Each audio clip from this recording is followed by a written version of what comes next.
Hello and welcome into the Knicks-Verse co-pro show with my guys from Nick of Time. Welcome, J Ellis and Lee Escobedo. It's great to have you guys. Yeah, man. It's good to be here, George. It's good to hear you. Definitely. I'm so glad you guys can join me here today. It's a good day to talk about the Knicks. We barely beat this team last night that we should have completely destroyed. And now we're playing against a team that we haven't beaten in a while. Yeah, Toronto. It's going to be interesting. We're going to talk about some rumors, some trade ideas. The three of us actually saw a trade rumor from Bleacher Report that didn't make us gag, throw our phones, smash our computers. We actually were like stunned that it actually made some sense. So we'll get into that as well. And we'll preview the game with the Raptors. And just talk about the upcoming schedule in December is pretty nasty. It's pretty nasty. It's apparently we have the hardest schedule in December in terms of opponent's strength schedule. I mean, we had the toughest start, top 7 toughest start in the season to begin with. So why keep that trend? Why veer away from that? Let's just keep testing our vigor and see what happens. Pressure bust pipes, George. Pressure bust pipes. That's right. Well, Lee, welcome, brother. It's been a minute. It has. Hope your mom is recovering. I'll deal. It looks like she's probably going to have her leg amputated, which is horrible. It's shocking news. Luckily, she was very well medicated, and we were able to have some laughs. My mom loves making fun of me, and I love making fun of her. So we were just kind of roasting each other. So we were laughing so you don't cry. That like age-old adage. My family strongly believes in that. So tough news. I walked in like 10 minutes after she heard that from the doctor. So I was like, Mom, I go home and pod because I'm gonna go crazy if I don't hang out with my guys, man. I need some Knicks talk after that unbelievable news. This is where the roasting comes from. I get it. Yeah. Okay. Let's go. Well, that's some tough news. Sorry to hear that, but you can live without a leg. That's for sure. She definitely won't have the pain. So there's a silver lining there. That's good. Absolutely.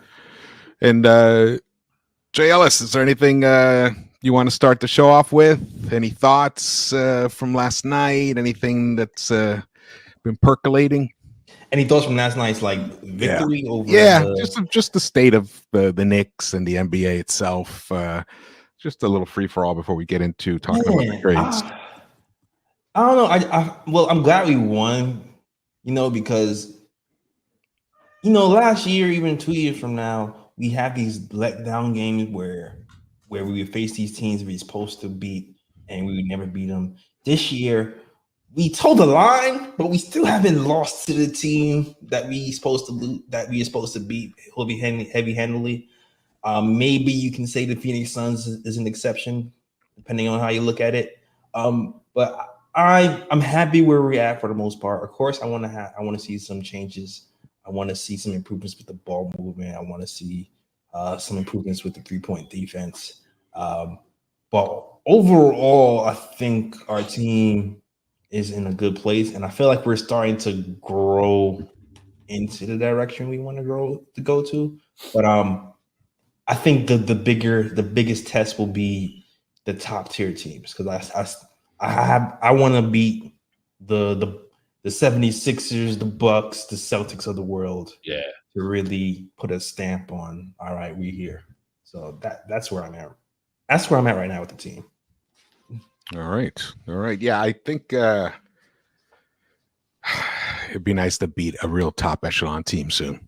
Yeah, I think the fans. It's like the last question mark that fans have right now before they really buy in on this team. I've already bought in. I think it was pretty. I don't know. It was last night's recap or the one before that. Towards the end of it, I basically said that this team really has everything it needs to go really deep to get to the Eastern Conference Finals, if healthy.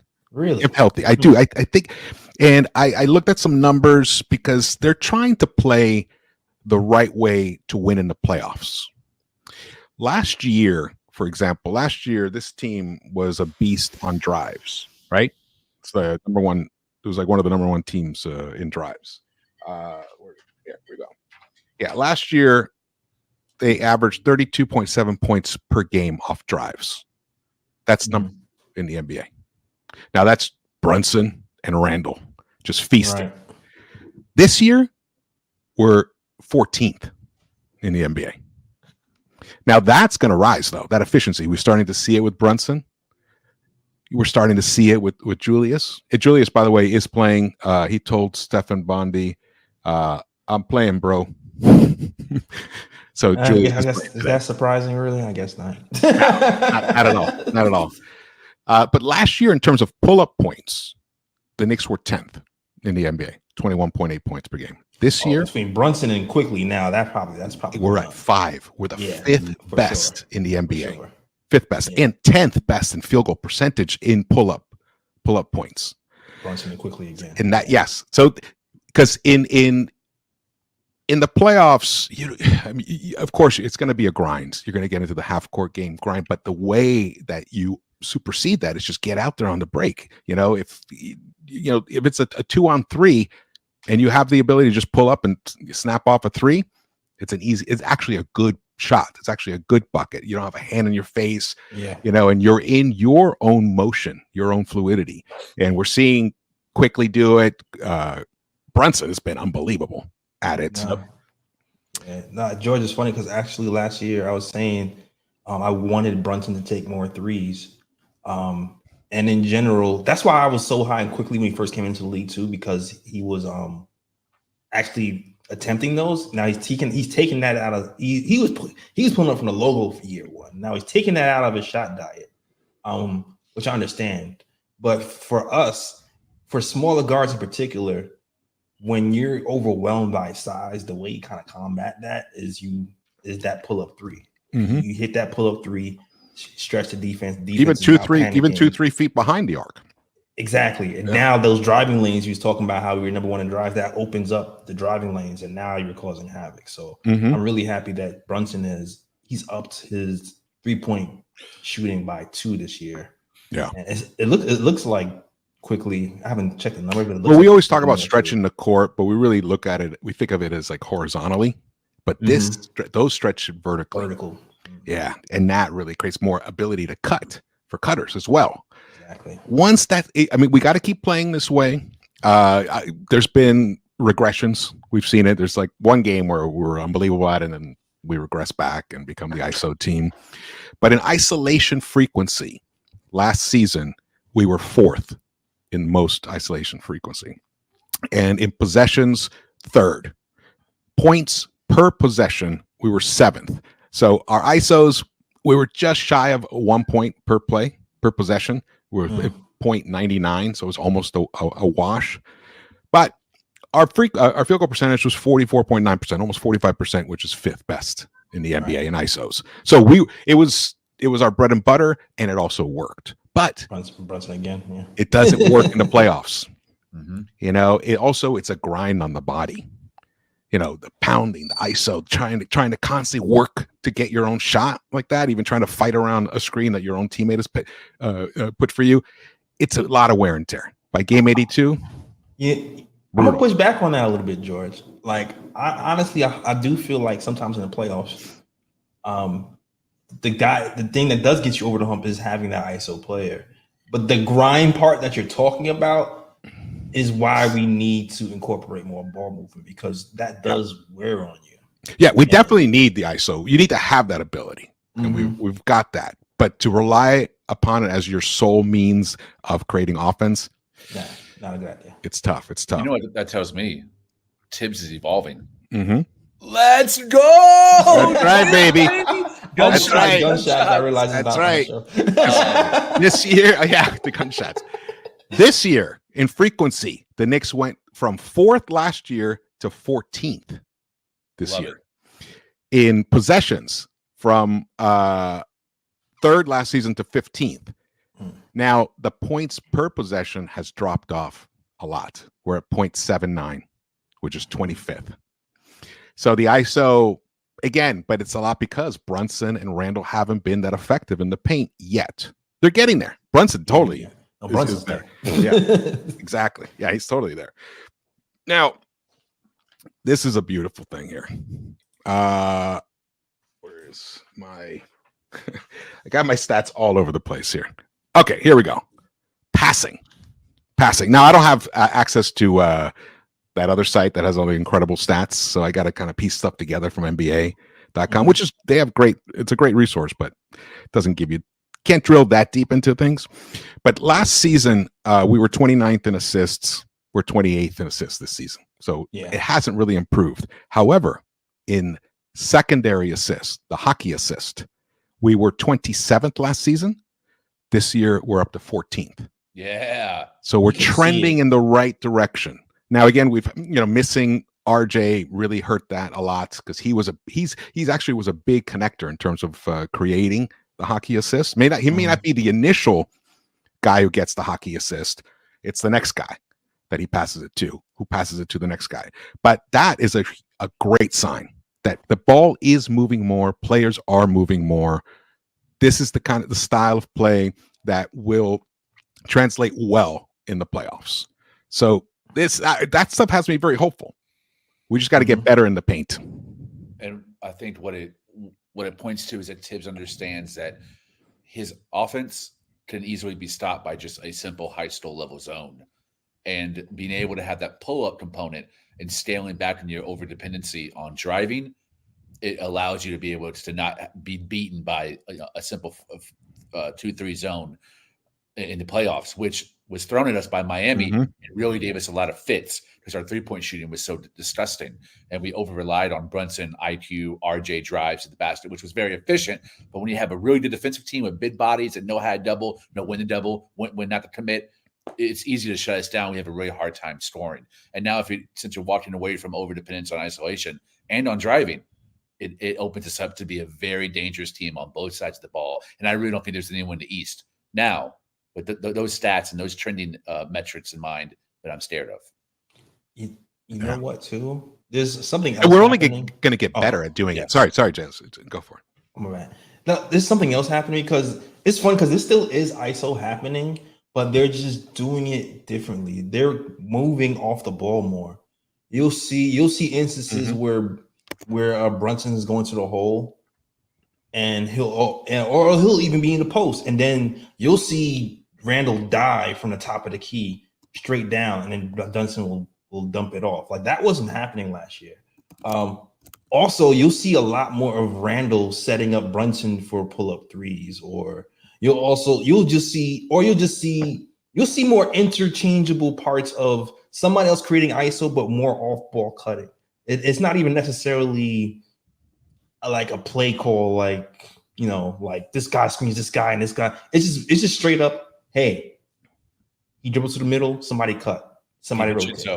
DiVincenzo's amazing at that. Yeah, he's a really good cutter. That's been happening more this season. It hasn't had that wrinkle. Yeah, and we haven't done it really well versus the top defensive teams yet. We've done it with the other teams though, like the mid to low level. If you've been able to do it, the next step for us is to do it versus those really high level defensive teams. Yeah, tonight is a good test for that. Historically, Toronto's been a good defensive team. I haven't looked them up though yet. Have you looked them up defensively? Let's see here.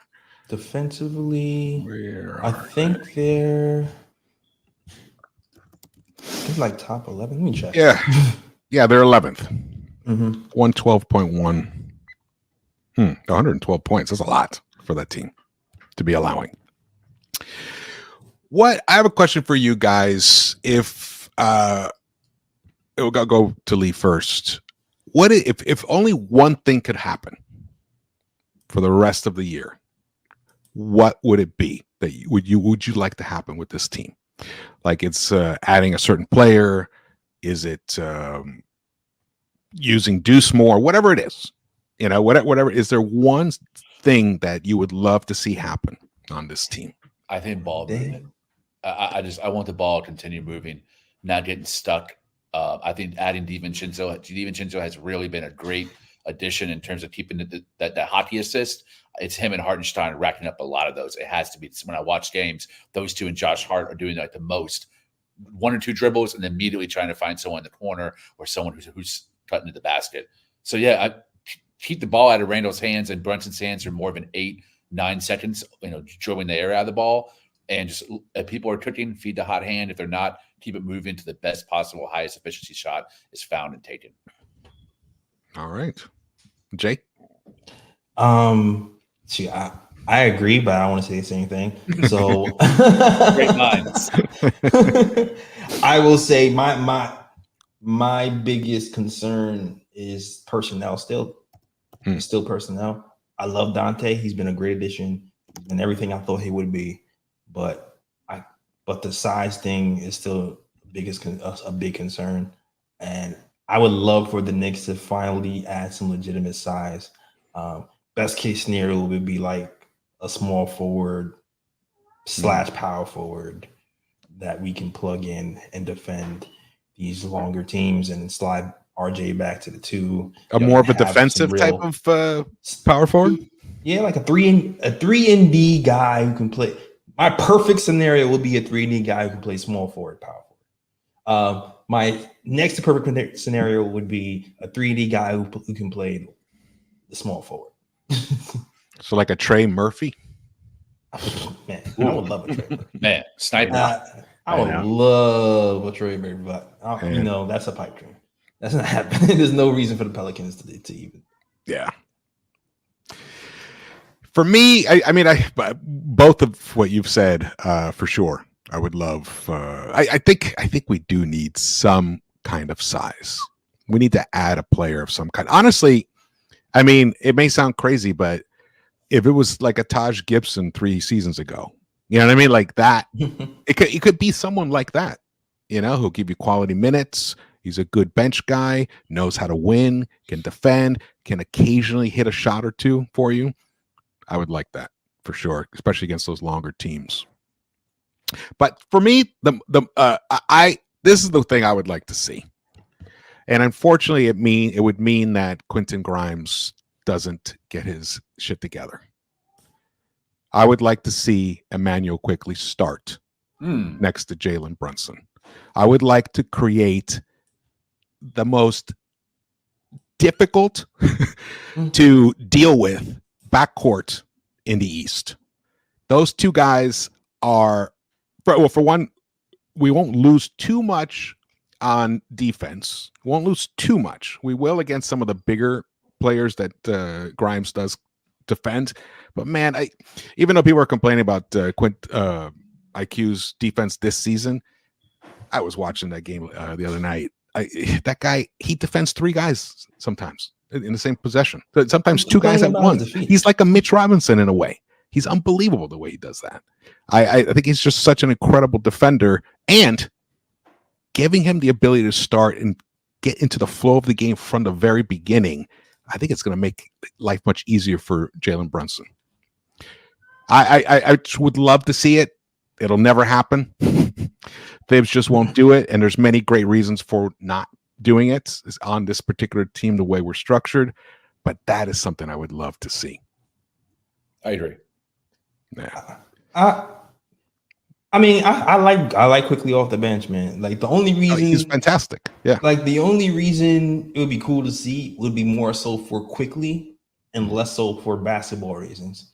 Because for me, I like having a point of attack defender in Grimes to kind of take some pressure off of Jalen Brunson, so he won't get hunted full time. I like that, and I like the idea of, you know what, we're gonna close with Quickley, and we're gonna punch you in the mouth with our def lineup, and you're not even getting adjusted to it from the opening tip. You're gonna have to get adjuded to this beast. That's a good with point. 5 minutes to go figure out how to deal with it. I like for you Spades players. I like holding that big joker to the end and slamming it like, I'll deal with that. I got the big joker. Now what you gonna like? I like that feeling. Yeah. Yeah. He's handling that role perfectly. It's just, I feel like there's another gear, another level for him. Kind of like when Harden wasn't a starter before he went to Houston. Goes to Houston, becomes an MVP level kind of guy. leads the league in scoring. I'm not saying that's going to happen here, but I really, and you see it now. He's closing games IQ with Brunson. I remember when we first signed Brunson, and it was like the preseason, and I think I was on with JD and Keys or whatever. And I said, don't be surprised if there's Jay Brunson and IQ share the court a lot. And they were like, no way, no. There it is. Because he's one of your best players. You got to have your best players on the court, as Jose Castillo says here. Yes, I agree with George. We need our best players in the starting five. But again, the weapon that he is off the bench is tremendous. So, what you gain, you lose something, you gain something. But I think there's another gear that he can unlock. I always thought that. All three of us agree. I mean, these are three massive Quickly fans. Yeah. J Ellis was the first one I knew who was a huge Quickly fan. But back when I liked him, but I didn't love him. Now I've loved him. Yeah. I love him. Quickly, I like the idea of starting him until we get that final piece. Mm-hmm. I think that there's a good argument. I love J Ellis's argument about not being able to really steam and prepare for that lineup of death, which involves those two finishing the game together in the backcourt. But until we get that final piece, and I'm assuming that final piece with what Leon has been accumulating is going to be a star or better, I don't see why Quickly can't at least maybe maximize his potential, increase his trade stock, and really become the second, third option on this team. I think already talent-wise, he's probably already third. Him and RJ, so close. I think I can do more things than RJ can, but RJ, a lot of people think IQ has a higher ceiling. Yeah, and I agree. I think IQ does have a higher ceiling than RJ.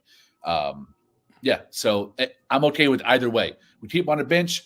I think the best point that's been made is J Ellis saying it's for Quickly, and if part of him wanting to re-sign with us is to get that starting spot, I would acquiesce and say, all right, you're our starting two guard, so we don't lose him. I've actually kind of read that IQ might be our best trade. I heard that IQ might be our best trade chip. It might be. Agreed. I've read Brunson and IQ are like our two best trade chips. So the league might view IQ. I mean, it could be the talent versus and the contract together. Mm-hmm. Why they might view him as number two. But yeah, the league likes IQ right now. They do. They know. Well, they know. Yeah. They see what we see. Yeah. Hard not to. Yeah, it is. It's near impossible. Shout out to the chat. We got a nice group here. Lex the Destroyer, best mod around. I think I saw, who else is he? D Nice, best mod around. Let's go. Yeah, Fritz. What's up, Fritz? Good to see you. MBIC. D Nice. What's up, brother? Oh, what's up? Jose MBIC. Castillo. Got a good group here. Josh Smooth. All right, let's keep going here. Quentin Grimes.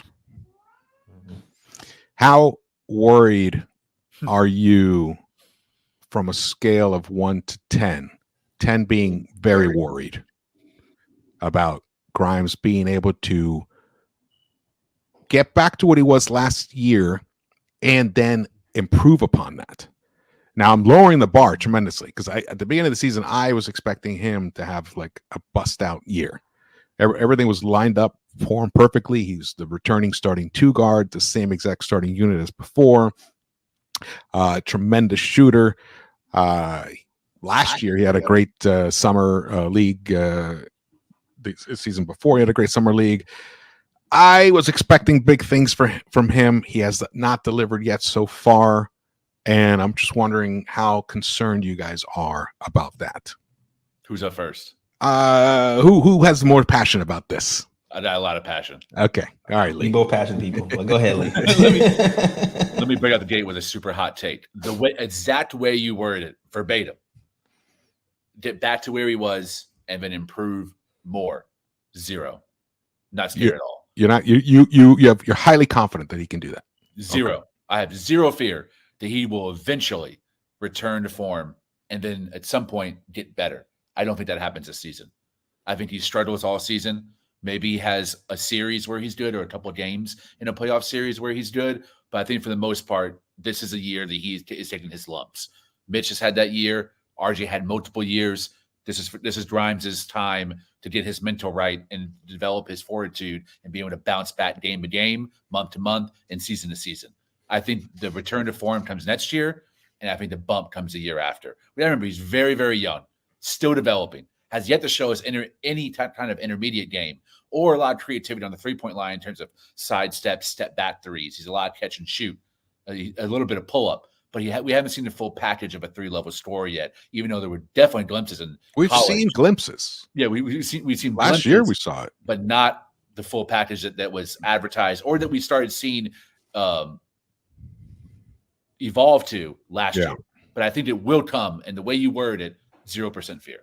But there is worry this year about what's going on with his mind. So you think he may not be able to even get back to what he was last season this year?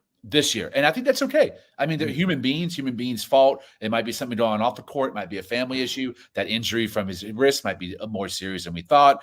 He's a young player who has shown college he needed time to grow and evolve his game. He came out as an attack first. Houston under Kelvin Sampson made him a defensive first and a very strong rebounder. So I think he needs time. Tibbs is a very harsh, demanding coach. I think he just needs time to adapt and evolve, but he'll get there eventually. Okay. For me, I would say I was a little more worried after yesterday's game, right? Because, last year, listen, Grimes started slow last year. He was shooting around, I think, 30% or 32% beginning of the season. Everybody was saying this guy was falling. By the end of the year, he was shooting 38% from three by the end of that season. Now it seems like it's going in reverse. But I'm a little bit more worried than I was last year, only because of the usage rate. The usage rate has dipped a little bit. So I'm wondering if trying to implement the new wrinkles in the offense, I wonder if it's taking even more shots away from Grimes. And I feel like it might be finding more creative ways to get Brunson and Randall the ball on the move. But I'm not sure if it's finding more creative ways to get Grimes the ball. So I'm that's why I'm a little bit worried about it. Also, I was told that there would be plays running for Grimes at the beginning of the season. I have not seen any screens or pin downs running from him. So that's why I feel like him succeeding past last year's mark, I don't think it can happen unless we see more deliberate plays run for him. And I thought at the end of the last season in the playoffs that was going to happen, because I don't know if you guys noticed, but when Brunson was playing the Heat last year and no one else could hit a shot, everybody was overloading on Brunson. Grimes, that's when Grimes started running off of screens towards the end of that Heat series. Like, it didn't happen a lot, but when it happened, it stood out to me because I was like, wait, this doesn't happen before. This is what I've been waiting for all season. So I thought more of that was going to happen coming into this season, and it hasn't yet. So I don't know. I'm hoping that happens at some point.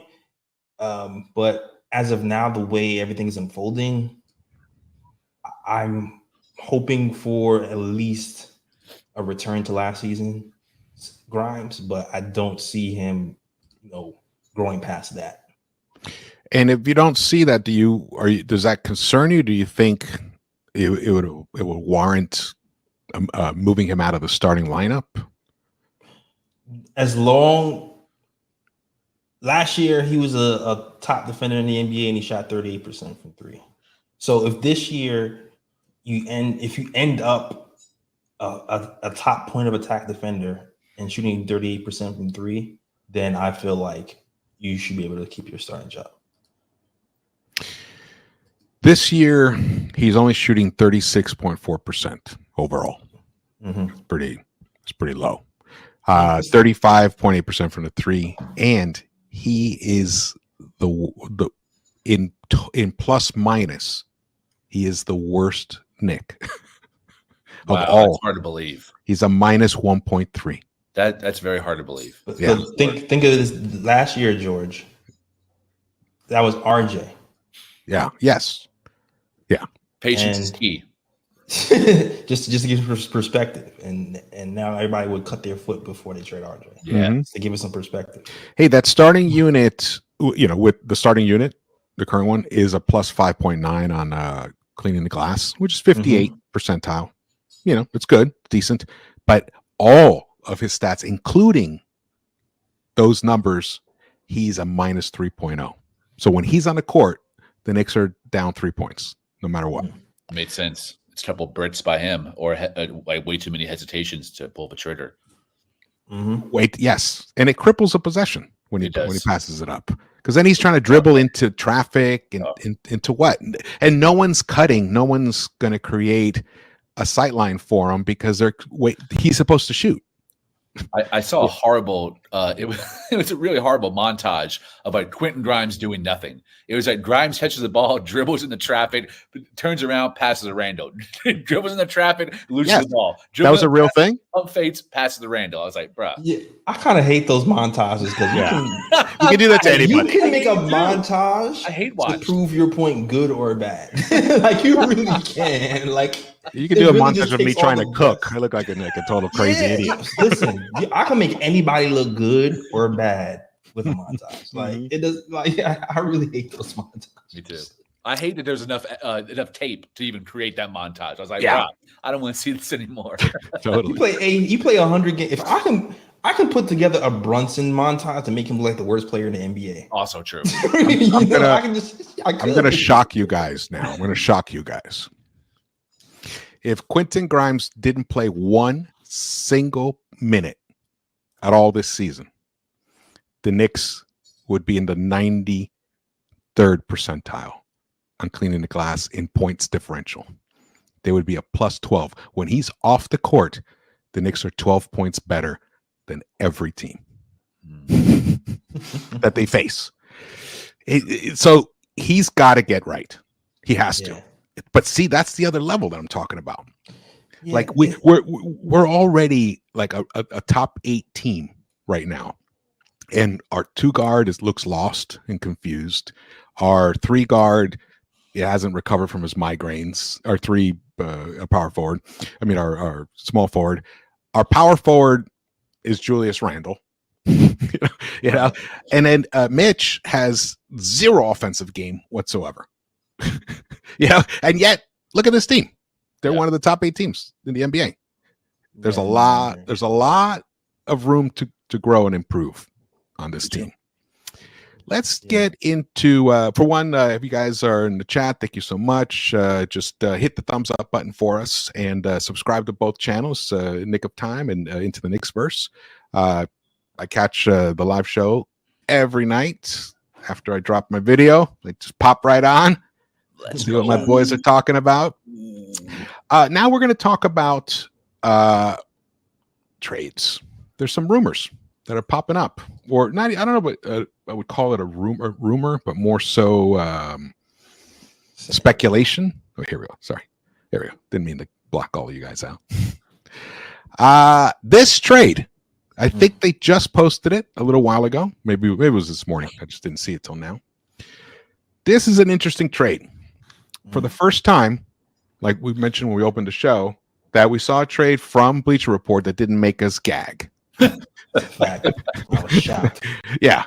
It's the Knicks OG trade idea. New York makes huge defensive upgrade and suggested 3-team deal. And here is the bones of it. The Warriors, it's a 3-team trade with the Golden State Warriors, the Toronto Raptors, and the New York Knicks. The Warriors would receive Pascal Siakam and Isaiah Hartenstein. The Raptors would receive Andrew Wiggins, Evan Fournier, Jonathan Kuminga, Quentin Grimes, this year's 2024 first-round pick from the Knicks, and a 2028 first-round pick from the Knicks, and a 2028 first-round pick from Golden State. The Knicks would receive OG Anunoby, Moses Moody, and Gary Payton II. I'm going to tell you right off the bat, I think this is a pretty good trade. I think this is a good trade. I think I'm kind of shocked. Now, obviously, that means it won't happen.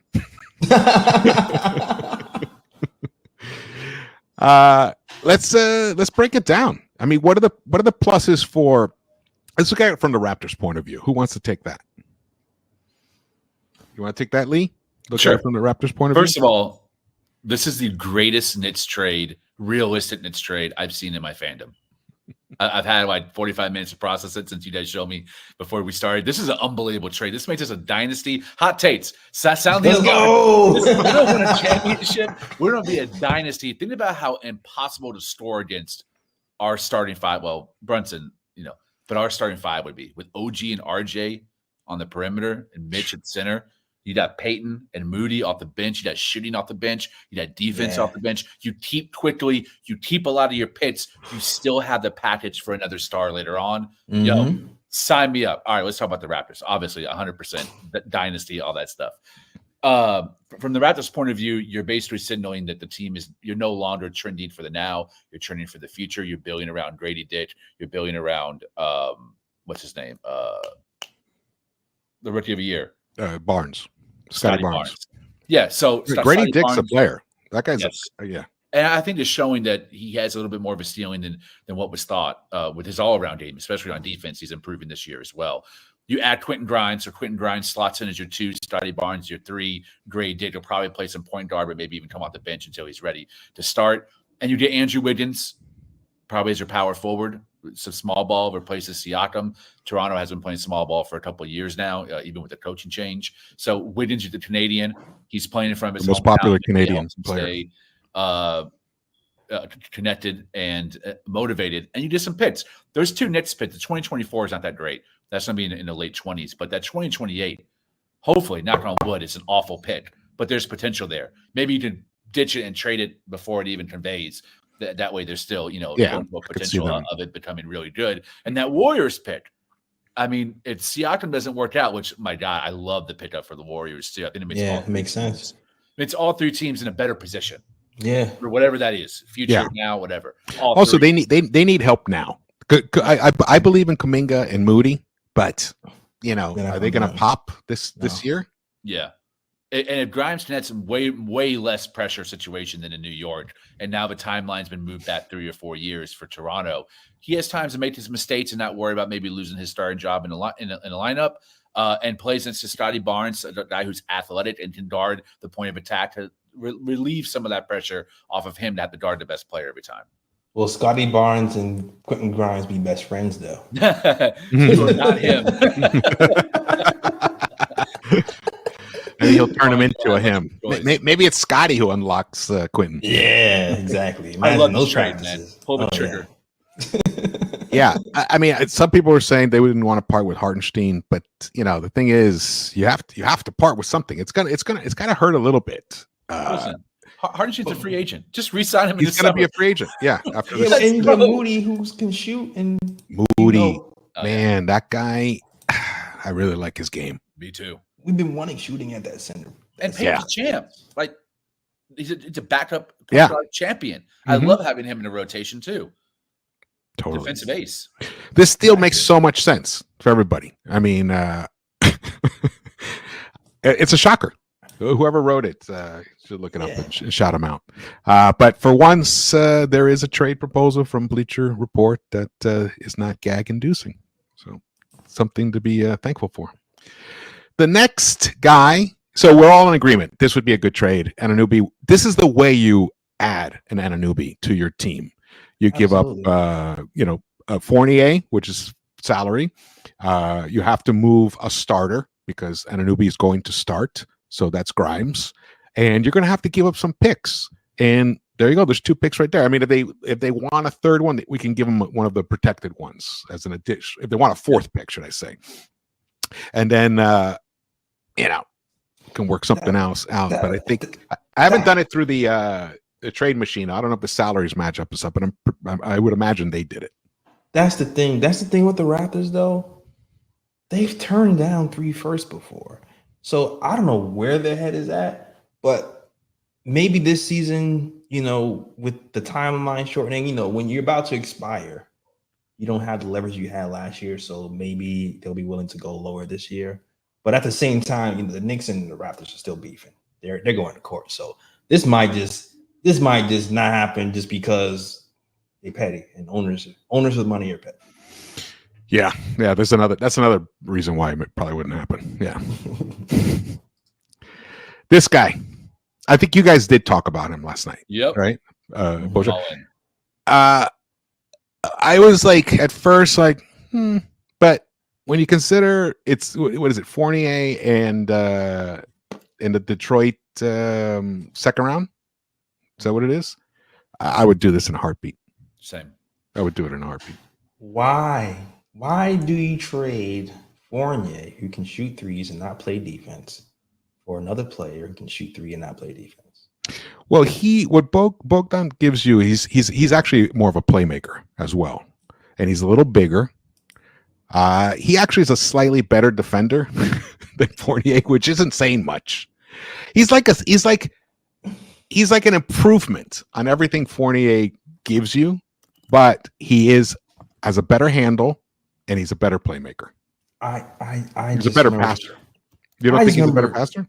He is. I just remember specifically the Knicks picking on him when we were playing. I remember we were going to involve him in pick and roll and just make him work, and it worked. And now we're looking for defenders to keep, to get taller, to put next to Brunson in the starting lineup.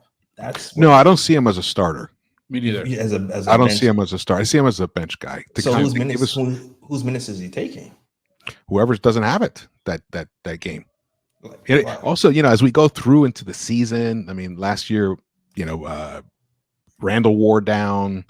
You need extra pieces. I mean, if we're really going to make a legitimate run in this playoffs, we have to have more than we need. And right now, Fournier doesn't qualify as that because he's just out of the rotation. Yeah. For me, it's the extreme low risk. That's my number one reason for trying it, is that you're getting a guy who averaged almost 23 points per game last season. And when we got Fournier, he struggled mightily with Boston the season before. Bogdan was playing very well in Detroit before then. And it's kind of a similar, like the way the team is structured, not a lot of shooting, but a little undersized as some of the wing positions, and a center that has no offensive ability. I think he was able to thrive as a sharpshooter at the four, at a stretch four, and coming in for Randall. If Randall was having a bad night or a great night and he sits, you got a guy who can score 9 points quickly on 3-3. Mm-hmm. Like that, for their pick, and Fournier, who's like not a non-factor, I pull the trigger, but he has to come off the bench. Doesn't scare. I'm not giving a pick away for a guy who, like, whose minutes, like, realistically, let's really think about this. Every player that we've traded for that does not play defense does not see the floor. Every one of them is out. Kemba Walker is out. Mm-hmm. Evan Fournier, we can't even trade him, so you put him on the bench. So, like, we have to make moves knowing that Tibbs is our coach and knowing that he does not like having bad defense anywhere on this roster, with the exception of Jalen Brunson, because he's just that phenomenal offensively. Yeah. So you're going to bring him in knowing he loves defense and go, he's going to take Josh Hart's minutes? Sometimes against bigger teams, yeah. Okay. It's just bigger teams. It's like teams, another tool in the toolbox. May not use it that often, but like Lee said, 9 quick points. He can give you 9 points in 5 minutes. And the size in high school had the term big for nothing. Size matters when you do something with it. What's if you're big and you can't defend, what use are you? Yeah.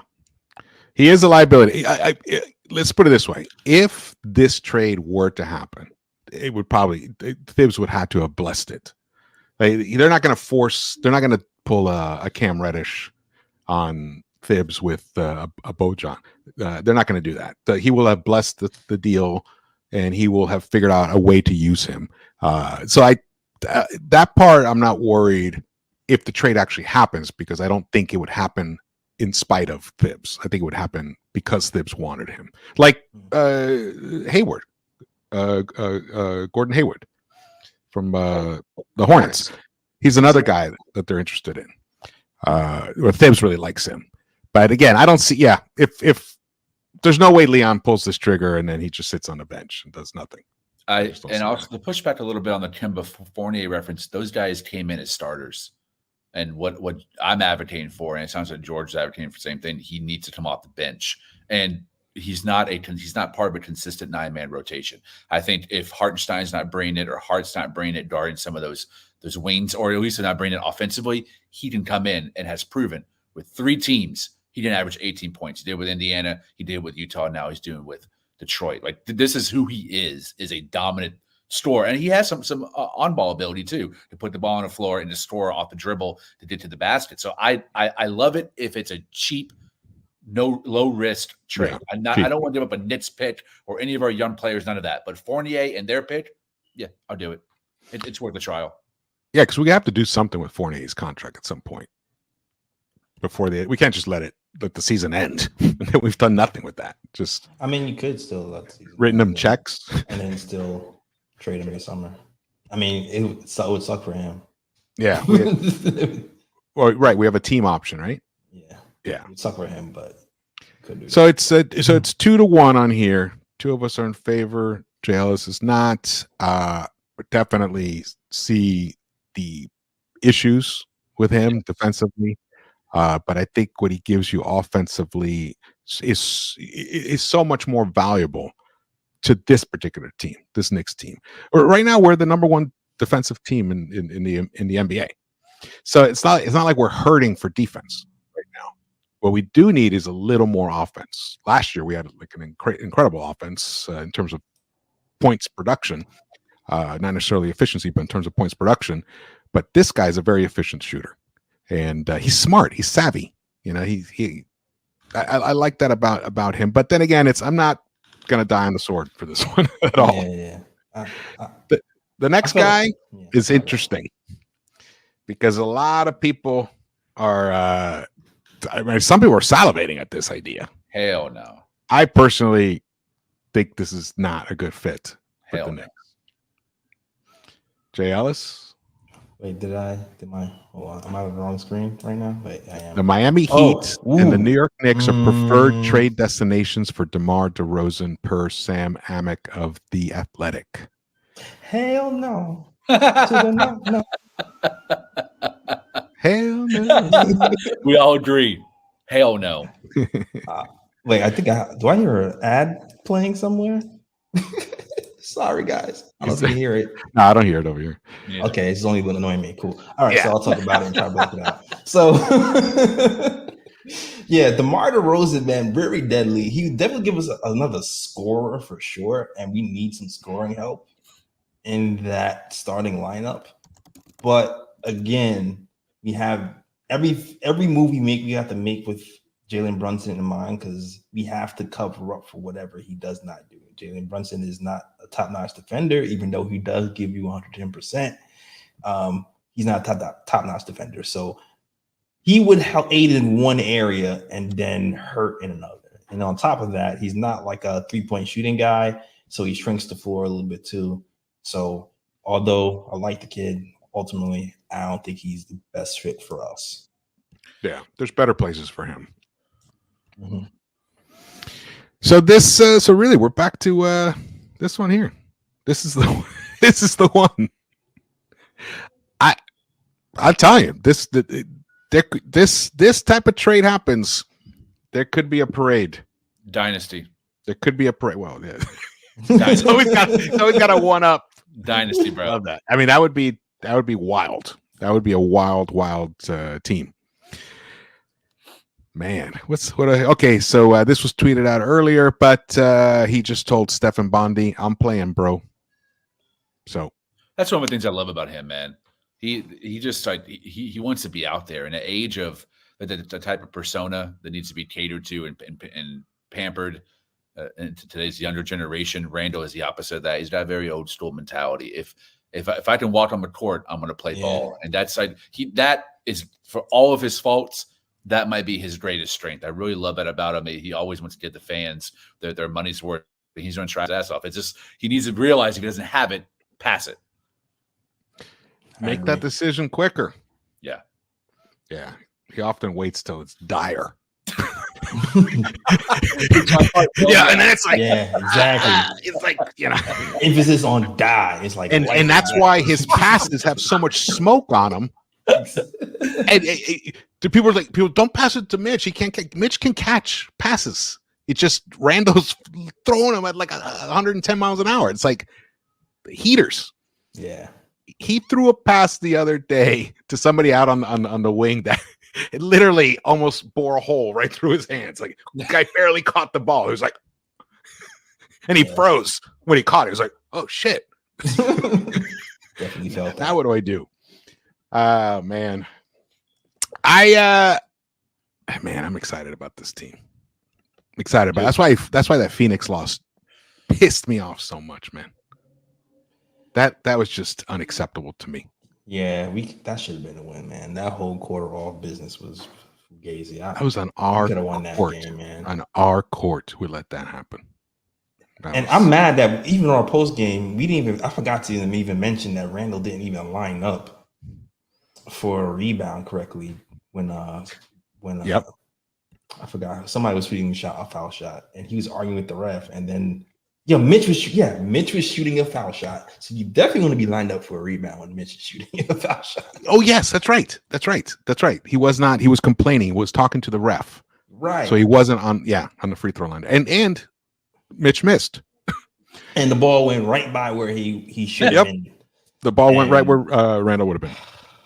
That was terrible. Someone brought up in the chat, I just went to a quick detour, Lauri Markkanen. If he becomes available and Utah keeps tanking, I know that Danny Ainge is a devil and he's going to ask way too high of an asking price, but I would consider selling the farm for Lauri. I think Lauri has played his best basketball at the 4, which unfortunately is where Julius Randle is stuck for the rest of his life. So I don't know if the fit would be there, but I've been watching a lot of Utah lately, and man, the dude he's a really underrated playmaker. Not a strong rebounder, but a really underrated playmaker, and the guy can score from all over the court. His game is very Randall-esque. Him and Randall, I don't think the fit would be bad like DeRozan, because Markkanen thrives on the perimeter as well. So it would be fantastic to have those two guys as weapons if we could keep some of our core pieces. But that's a guy that I would be all in on. Well, Markkanen would slide in at the 3, and then RJ would take Grimes' spot. But we gotta remember the other side of the ball. Yeah, this 3 and D. We can't. That's what I'm saying. If we keep the core of our defense intact, the guys that are making us the second best defense in the NBA, I think we can cover enough for him. We would definitely slip in those standings, but it might be equal. But that guy can shoot. Yeah. Is he a 50, 40, 90 guy this year again? Yeah, he's still. I mean, whatever it is, he will be that for a long time. Yeah. His game isn't dependent on speed. He's only 26. Yeah, he's 26. Yeah, he's shooting 48 from the field and 38 from 3 this season. So almost 50-40. Giving you a steal a game, block a game. And at 7 feet tall. Right? He's 7, right? Yeah. Yeah. So. I would love Lauri Markkanen on this team. Me too. Somewhere like that. I was talking to JD and stuff about this because we're all in agreement. Like LaVine, no way. That's why you don't pay guys that kind of crazy money. Now you're stuck. I think teams would be more interested in him if he didn't have a $45 million salary. Yeah. You're paying him like he's a 1, like he's a superstar, but he's at best a 3rd on a contending team.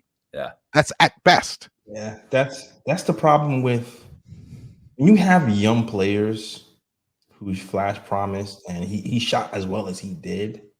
Like your franchise is kind of in a weird place where you're almost kind of forced to overplay your young players that you drafted sometimes, and that's pretty much what happened to the Bulls.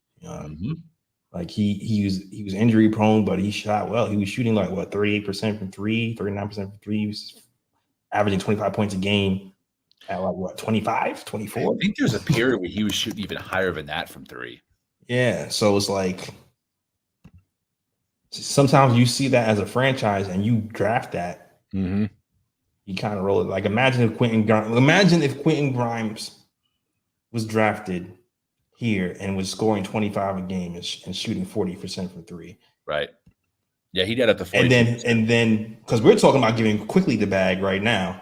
Mm-hmm. And Quickly that bag might be $30 million per season. That might not be $30 million. You know what I'm saying? This is 45 to 50. I think doesn't he even make 55 million at some point at the end of the contract, Zach? Some crazy numbers. Yeah, I think like 55 or something. So like it sucks. Like I can see how you can get roped into that if you're a team who drafted a player culminated and he's still young. And then you're like, all right, take that next step. Yeah. Especially Jay, when you're not a free agent destination, Exactly. you're kind of middling. You had to work through the draft. You had to also have to work through trades. You're stuck. It's like we let him go. We're back to square one. Like because we kind of face the same thing with KP. Now imagine what happens. Let's rewind the clock, right? KP was an all-star, right? But still, KP was an all-star. But remember what his numbers were before he got injured. Like he was an all-star, yes.